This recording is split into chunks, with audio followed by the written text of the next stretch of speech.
Hey friends, welcome back to my channel. Welcome back to my Tolkien collection.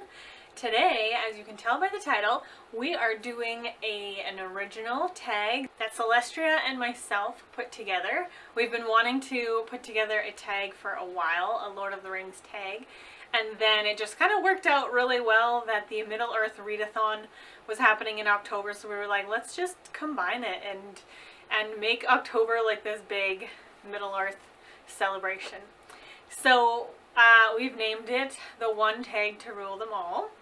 And yeah, there's a lot of prompts, and I don't think either of us realized how hard some of these questions were until we actually had to sit down and like pick our own books, our own answers for the questions. So this took me personally, it took me a long time to find books to fit some of the answers. Let's see how it goes. Prompt 1, Hobbits, a character who is a real homebody. This was one that definitely took me a long time to find because I typically don't really remember things like that or traits like that about characters. I'm sure I've read many books where there's been a character who just wanted to be home all the time or didn't really want to socialize, but I just don't really keep those things in memory. The book I am choosing for it is, yes, I found my edition of Around the World in 80 Days, so we're celebrating that. That's great. We're gonna pick Passepartout for this prompt because he in this story is like an older man and he wanted to just retire and just live a quiet rest of his life after having worked his whole life. So he gets this job with this single man, and he presumes that his job will be slow and easy, just gonna kick back and let the rest of his life unfold. But of course, the man who hires him is Phileas Fogg, and he does not let Passepartout sit on his butt. So they go on an adventure, and yeah, we're gonna go with Passepartout. Next prompt is Elves, a character that does not age normally. And I was talking with Celestria about this one, and we were like, should we put this one in because it might limit itself to the high fantasy readers only. But then there were a couple of classics that kind of caught my eye and that could answer the question, like Tuck Everlasting and The Curious Case of Benjamin Button. So those are classics that could fit. I'm sure there are more. But I am going to go with The Prophet. No, not The Prophet. I always say The Prophet. Prophet by R.J. Larson. This one is a fantasy. And the reason I've selected this book is because our main character, Ella, has a little sister named Zana. And Zana has a genetic disease that has her aging exponentially fast.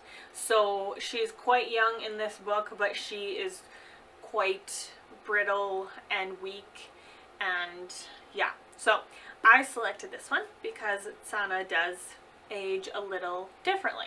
Next prompt is Dwarves, a stubborn or very loyal character.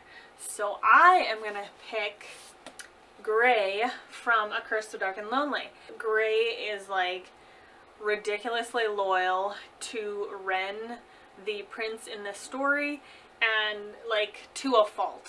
He gets himself into trouble because he's so loyal to Ren. So if you've read this book, you know the loyalty of Gray that I'm talking about. So we're gonna go with this book. The next prompt is Race of Men, a book with diversity in it. I have selected the 5 worlds. I always add the to books. Why is that? 5 worlds, the Sand Warrior. And it's just because, the reason I picked this one is because, as you can imagine, in this fantasy world, there are 5 actual, worlds in this universe, and there are many, many different races of beings on every world. They're all sorts of different colors, and they're all sorts of different shapes, and they have different features, and there's just a whole bunch of different beings in this universe. So I thought this was really fitting. The next prompt is Wizards, a wise character. And I'm going to go with Princess and the Goblin. I'm going to go with Princess Irene's great-great-great-grandmother. And I can't really say much more about why I've selected her, but she does represent wisdom and this insight in this book. So yeah, this is just a classic children's fantasy, and it is absolutely one of my favorites, and I love it. That's all I can say. The next prompt is Gollum, a book with a sympathetic villain, and I don't have a physical copy of this book, but I really wanted to select this one. I'm going to go with Stepsister, and I forget who the author is. Jennifer Donnelly? Yeah, because Jennifer Connelly is an actress, right? Or is it the other way around? I'm not sure. You guys will see here on the cover. But I'm going to go with Stepsister because Stepsister is like a unique kind of a sequel to Cinderella. Stepsister follows one of Cinderella's stepsisters, so villain. And in Stepsister, we see her act a little villainous, but also why she's acting that way. And I really like Stepsister, so we're going to go with that one for this prompt. The next prompt is Eagles, a story with an animal in the plot. I've chosen Song for a Whale by Lynn Kelly. This one is about this young deaf girl who learns in school about this whale in a different state. And the whale, for some reason, the whale can't understand the calls of other whales of his species. So he's kind of like a lost whale because he can't communicate with the other whales. And she feels a lot like that, being deaf, and she can't really communicate the same way to hearing people as they communicate with each other, like themselves. And so she sets out on a journey to physically go meet this whale. So I really liked this one. It was nice. It was a good middle grade book, and yeah, it was sweet, and it has a whale as like the main focus of the book, so that counts. Next prompt is Beorn, a character with a mistaken or alternate identity.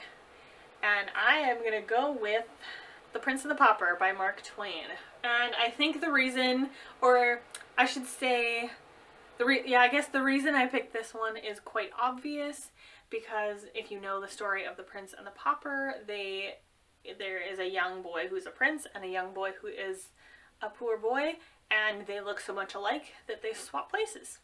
Now, I was choosy with this one because it could have gone in all sorts of directions, but with a question like this, you have to be careful about like spoilers, because if the mistaken identity is only revealed later on in the book, you don't want to be telling people that. So I selected one that was like the premise of the book. Everybody knows what this book is about. So I thought that was a pretty safe choice. The next prompt is Morgoth, a sinister character, and I've selected Devil in the White City. Oh, now I missed the.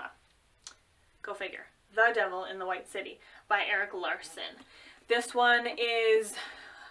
Eric Larson's books are kind of hard to describe because they're loaded, jam-packed with facts about a true event. And in this case, it is the Chicago World's Fair serial killer, H.H. Holmes. And so the way Eric Larson writes is he writes as if he's novelizing a textbook and just filling in the blanks, if there are any blanks, you know? And yeah, it's very hard to describe because I know some people put it in nonfiction, but it's really not, because he does add his bits into the story, so then it has to be fiction. But yeah, this one is really interesting, and I found the more technical side of the actual fair a little bit boring, but I still thought it was an interesting read. So the next prompt is Merry and Pippin, and that is to choose an iconic duo. At first I had Phileas Fogg and Passepartout in this spot, but then I wanted to use that book for a different prompt, so I totally missed this one the first time around, but this is such an obvious one. Sherlock Holmes, so Sherlock and Watson. like an iconic duo if ever there was one. So we're gonna go with Sherlock and Watson for obvious reasons. If you don't know anything about Sherlock Holmes, comment down below and we'll talk about it. But I feel like most people do know Sherlock Holmes. So anyway, the next prompt is The Ring, a book with a significant object as part of the plot. I had a few options actually that came to mind right away, but I've landed on Charlie and the Chocolate Factory with the golden ticket being the significant object. And I think it's kind of fun to find books that have significant objects in them. It's not all that common, but it is somewhat prevalent in storytelling. So yeah, I like Charlie and the Chocolate Factory for this one. I'm sure you guys know Charlie and the Chocolate Factory. It is a classic. If you don't know, leave a comment and we'll talk about it. Hobbiton, a book showing a simple, quiet lifestyle. This one I also struggled a little bit to find something. I think you might be able to find something more easy if you read contemporary, but most of the stuff I read, I was discovering were either like crime, thriller, or adventure, fantasy, sci-fi, and none of those scream quiet, simple lifestyle. So actually the first one I did think about was James Herriot, but I haven't read, I actually DNF'd the first book, probably because it was too slow, but I thought of that series right away. That could fit beautifully for this prompt. But I have chosen 84 Charing Cross Road. It's a short little book, and this one is pretty good for this prompt, I feel like, because it's just about this woman writing letters to a library on Charing Cross Road in London? London. And she's just talking about books, and they just correspond back and forth about books, what's available in London that she can't find in New York, and it's just really interesting. And I do believe it is non-fiction, so these are real letters written back and forth, and it is written epistolary, like they actually just put the letters in chronological order and put it in a book, and it's kind of interesting. So I'm gonna go with that one because it does give off that calm vibe. The Fellowship, a book with found family. Again, there are many books that would fit for this one, but I have selected The False Prince by Jennifer A. Nielsen, this entire series, but mainly this first, well, no, the entire series, but I guess the part that I am highlighting of this series is that in the beginning of this book, a man sets out to adopt illegally 5 boys, young boys, I think. He has nefarious reasons for doing so, but through the course of events, these boys bond together quite seamlessly. Well, not seamlessly. There are some hiccups. They do form really, really strong bonds, and I'm going to call this one Found Family. The next prompt is The Two Towers, a book with a significant landmark in the storytelling. This one I was actually really excited about because I thought of something immediately. I think Celestria was struggling a little bit on this one, so I'm curious to find out which one she picked. But I'm going to go with Senlin Ascends because this entire series, I think there's 4 books, is Senlin, this man, and his brand new bride on their honeymoon go to the Tower of Babel. Now, there's really nothing biblical about it. I don't really know why they chose the name Tower of Babel from the Bible, because there's really no connection. But yeah, they go into this tower and she goes missing and he has to find her, and they spend an unbelievable amount of time in this tower. So it's the tower. They're just figuring things out in the tower, and every level is like this different atmosphere, this different sub-world, and yeah, everything is really interesting and I like it. The next prompt is an easy one. It's Return of the King, a book with a royalty element. So it's pretty vague, and there's a lot of books that would fit. So I'm going to go with one of my favorites, The Princess by Lori Wick. This is a modern princess story where this prince who is widowed. He must take a new bride before 25, I think, before the age of 25, in order to keep his status as the prince. So there is an arranged marriage, and this woman who is just a regular woman who lives in his kingdom is chosen, and they get married sight unseen. There you go. It is purely romance. There's no other kind of like adventure or excitement or side plot or anything like that, but it was one that I read when I was younger, and it just captured my heart, and I love it. So if you just want a simple, sweet romance, The Princess is my suggestion.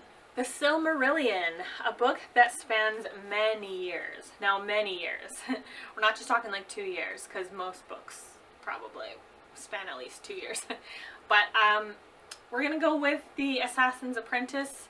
I'm thinking like the whole series, but I can only pick a book, so I'm gonna go with Assassin's Apprentice. As we follow our main character Fitz's chivalry from the time he was a young child. He gets dropped off at his biological father's family's home, and he is raised there as kind of a servant.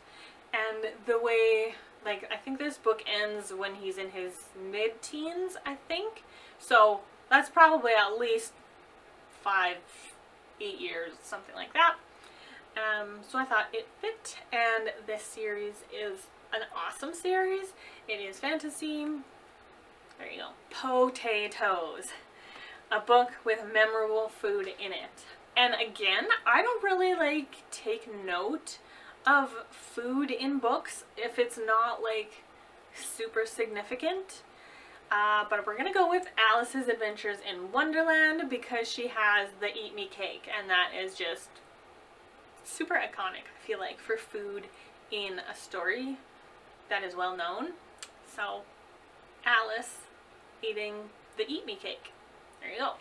Next prompt is All That Is Gold Does Not Glitter. A character, I'm just reading the prompts here, a character who is more incredible on the inside than he seems at first. Again, I had to be very careful with this one because of spoilers, but I landed on Stitchhead by Guy Bass, and the reason why this one I think fits pretty perfectly is because it's sort of like a middle grade Frankenstein-esque story where there's this scientist and he loves to build new creatures through scientific means, and his first creature is Stitchhead. I mean, he more or less looks like a boy, but he's supposed to be the monster, right?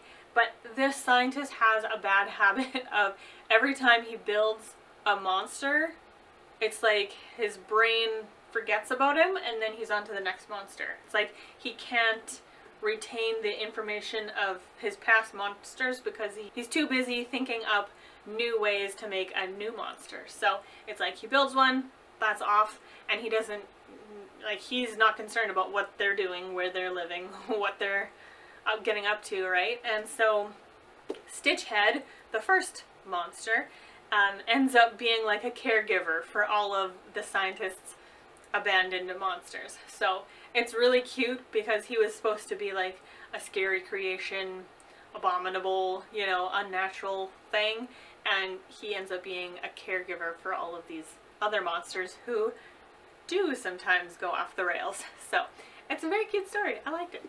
You Shall Not Pass, a series that shouldn't have continued as far as it did. So like, think of a series that you've read where like the first few books were really, really excellent, and then they just should have stopped. Like they continued the series and they really shouldn't have because the later books were no good. And I'm gonna go with Arc of a Scythe. Wait, it should be this way. Arc of a Scythe trilogy. I think it is now yeah, there's a full 4th book. Or is it a novella? I'm unsure. But Yeah, so I really like Scythe and Thunderhead. I think these two books are really, really great. It's dystopian, uh, in a potential future where mankind has cured dying. And so when nobody dies, that creates an overpopulation problem, and they have to create a way to cull the population to keep it manageable for the earth. So that's where the sides come in. And these two books are really good. The third book, which is The Toll, that's right, it's just not good. Like, it totally veered off into a weird direction. They added a whole bunch of new characters in that third book. Like, it just did not fit with these two books in the slightest. So I currently don't own The Toll. I might, if I find it at the thrift store for really cheap, pick it up just to complete the series. But I'm totally fine just having books 1 and 2. I Am No Man, a book with an unexpected twist. Again, I mean, for this prompt, because it's an unexpected twist, I can't really tell you what the twist is, but I will say that Heart of Red, Blood of Blue definitely comes in with a big old twist. And I was here for the twist. It was so good. So that's really all I can tell you, other than this is Christian fantasy, where our main character is albino. She's the daughter of a king, but she's been hidden away because the king doesn't, he's not proud of her albinism, so he kind of hides her away, doesn't really talk about her or anything, kind of forgets she exists. I think I'll leave it there. It's a really, really good book, guys. I gave it 5 stars, and I don't give 5 stars easily, so check out this book. Last prompt for the tag is Rings of Power, a controversial book. This one, I was actually going to go on Google and just search controversial books and see if there were any that I have read, because I don't really follow controversies that much, I guess. So I was kind of stumped. But then I thought about Redeeming Love, and this is a Christian historical retelling of Hosea. And this one is controversial in the Christian atmosphere, because if you know the story of Hosea, the nature of the story in the Bible is this man is called by God to marry this prostitute. And this prostitute, for her own reasons, has a hard time letting go of her prostitution lifestyle. So she goes to Hosea and she marries him, and she ends up back in prostitution, and he brings her back out of it, and it's kind of a cycle. You should definitely read the story of Hosea in the Bible. I will leave the passage link down below because it's really, really excellent, and it's just really powerful. Francine Rivers did her own thing with it, and the way that this sparks controversy in Christian circles is by how far she goes in terms of describing prostitution, I guess. So some people feel like it's an appropriate amount to portray exactly what could have been going on with Gomer, that's his wife, or that's the prostitute, in her tendency to go back to prostitution. And some people feel like it goes too far and shouldn't really be exposing Christian readers to those kinds of things. So, controversial, I would say so. Now, this is a bonus section. If you are not a Lord of the Rings fan and you just wanted to do this tag for the prompts, go for it. That'd be great. I highly recommend that you do that. If you are only a mediocre Lord of the Rings fan and you wanted to do this tag, awesome, please do it. Let me know in the comments below if you do. And if you are a hardcore Lord of the Rings fan or Tolkien fan, this section is for you. So I'm very excited that we have 6 questions for hardcore Tolkien fans. So let's dive in. Number 1, which character do you personally connect to the most? And I'm going to go with Merry, because Merry he's a bit clumsy. He isn't very aware of himself, I don't think, and he makes a lot of stupid mistakes. Even though he really wants to be the good guy, and he really wants to be part of the crew, and he really wants to do his best and be a contributing member of the Fellowship, he just messes it up a lot. So that's me. That's me. Question number 2. What's your favorite and least favorite thing about Middle-earth? My favorite thing is the Shire. I would love to go to New Zealand someday and visit where they filmed the Shire or Hobbiton. I just think it would be so beautiful, and the way that hobbits live is just so calm and easy, and it just I like the Shire. I would probably like to live there. What I don't like: giant, mean, evil talking spiders. Ugh. Like, I cannot watch those scenes in the movies. I can't. My husband has to like guide me through it and say, okay, it's time, or okay, they're gone, you know. And in the books don't bother me as bad. I guess I can read about spiders and it doesn't bother me. But if I have any kind of visual, that's where it is a problem. So that would be terrifying. And that would be one reason why I never select Middle-earth when people say, what's a literary world you would love to visit? No. Mm-mm. We just have little ones here, and that's too much for me. Question 3. Who is your favorite character? Aragorn is always a solid answer for me. I love Aragorn. I specifically like Viggo Mortensen's depiction of Aragorn in the movies. He does a really excellent job. But I also love Bilbo Baggins, because I just like his personality. And I definitely love Martin Freeman's depiction of Bilbo Baggins in the movies. So those 2 are my favorite characters. I don't really know if I want to pick one. It would probably be Aragorn, but I really love Bilbo Baggins. How many of Tolkien's books have you read? Have I read? Hobbit, the Lord of the Rings trilogy. You may count that as one, because it was originally meant to be one novel, but it got split in modern publishing. I don't know why modern publishing split it, but they did. So Hobbit, the 3 Lord of the Rings trilogy, the Silmarillion. That might be it. I think that's it so far. I do have this beauty on my shelf waiting to be read. It's going to happen this year. It's going to happen this year. So we've got that one. I have other ones, but I just haven't read them yet. I have ones like The Shaping of Middle-earth, Unfinished Tales, Sir Gawain and the Green Knight, The Book of Lost Tales, you know, a bunch of other ones from his other series, but still in Middle-earth. The next question: how do you feel about the Peter Jackson movies and Amazon Rings of Power?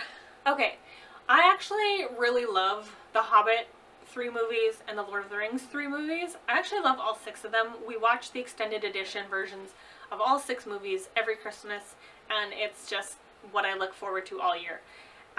So I really love those movies. I mean, spider scenes, could do without.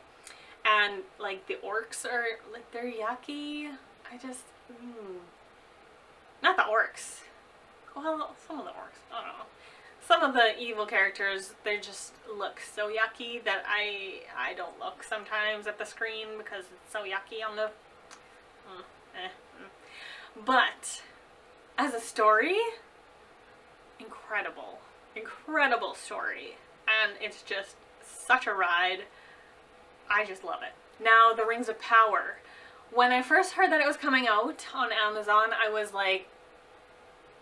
I At first I was excited, but then I was like, wait, they're gonna wreck it. Because that always happens. They change stuff. Especially when they already have an established movie series from whatever, 10, 20 years ago. That did so well. But now they're going to do something different. That's sketchy business. And so I didn't really want to watch it at first. I wanted to wait and see what other people were saying before I watched it. And I'm so glad I haven't watched it now. Because the things that people are saying, nope. That does not sound like something I want to be watching. Because of the way that they portrayed characters. I don't know. I know that some Lord of the Rings fans do enjoy Rings of Power.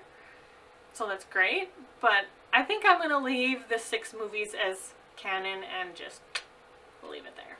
Last question. Do I have any Middle-earth merchandise? Now, it's super fitting that I'm doing this tag collaboration with Celestria because, you guys, the girl blessed me. Look at what she got me. She got me these bookends. They are incredible. They have the inscriptions here.